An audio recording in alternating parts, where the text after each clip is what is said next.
Megawati ngamuk, sebut dukun dan latihan saat di Korea, gak ada otak memang kalian. Performa Megawati Hangestri Pertiwi menjadi sorotan publik usai dinilai tampil kurang maksimal di babak final for Proliga 2025 bersama Gresik Petrokimia Pupuk Indonesia.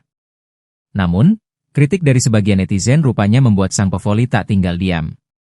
Megawati pun melontarkan pembelaan keras.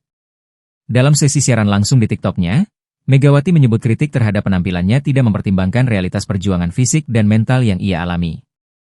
Punya otak gak kalian? Aku gak pernah latihan 20 hari, baru latihan sehari terus disuruh main bagus kayak di Korea Selatan yang latihan 3 bulan. Gak ada otak memang kalian, tegas Megawati dalam nada tinggi. Aku latihan di Proliga cuma 1 hari terus aku disuruh main kayak di Korea yang latihan 3 bulan.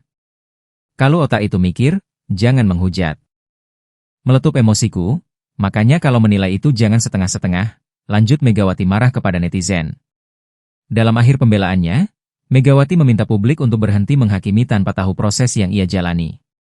Emang kalian tahu perjuangan aku selama 3 bulan di Korea? Nangis-nangis. Di Indonesia sehari suruh main lompatku setinggi langit, kalau aku pakai dukun itu baru bisa. Ini aku normal, tukas Mega. Pelatih Gresik Petrokimia, Jiang Jie, mengungkap bahwa kondisi sang pemain belum 100% fit dan ia memutuskan untuk memainkan sepenuhnya. Saat ini, harapan Gresik Petrokimia untuk juara pupus setelah Jakarta Popsivo Poluan mengalahkan Jakarta Pertamina Enduro secara straight set, yang otomatis menghentikan langkah Petrokimia di posisi 4 besar.